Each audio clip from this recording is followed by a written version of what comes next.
بے لوث محبت۔ ایک چھوٹے سے گاؤں میں ایک غریب کسان رہتا تھا جس کا نام رشید تھا۔ رشید کے پاس زیادہ مال و دولت نہیں تھی، مگر اس کے پاس ایک سونے کا دل تھا۔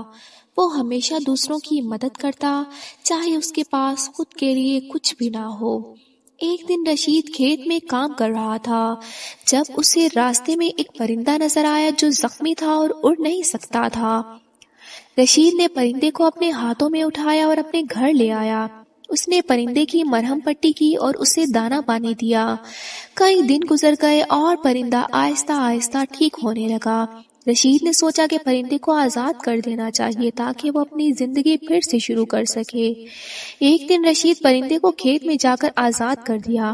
پرندہ کچھ لمحوں کے لیے ہوا میں اڑا، پھر واپس آ کر رشید کے کندھے پر بیٹھ گیا جیسا کہ وہ شکریہ ادا کر رہا ہو۔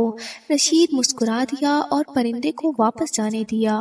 مہینے گزر گئے، رشید اپنی عام زندگی میں مصروف ہو گیا۔ ایک دن جب وہ کھیت میں کام کر رہا تھا، اچانک آسمان پر وہی پرندہ نظر آیا۔ اس کے ساتھ درجنوں پرندے بھی تھے۔ رشید حیران تھا کہ یہ کیا ہو رہا ہے۔ پرندے نے زمین پر کچھ گرایا۔ جب رشید نے قریب جا کر دیکھا تو وہ سونے کا ایک چھوٹا سا ٹکڑا تھا۔ پرندہ جیسے اس کے احسان کا بدلہ لوٹانے آیا تھا۔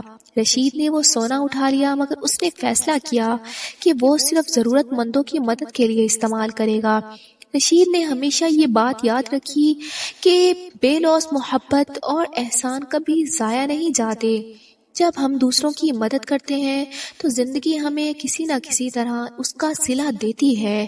اخلاقی سبق: بے غرضی سے کیے گئے نیک اعمال ہمیشہ کسی نہ کسی صورت میں واپس لوٹ کر آتے ہیں۔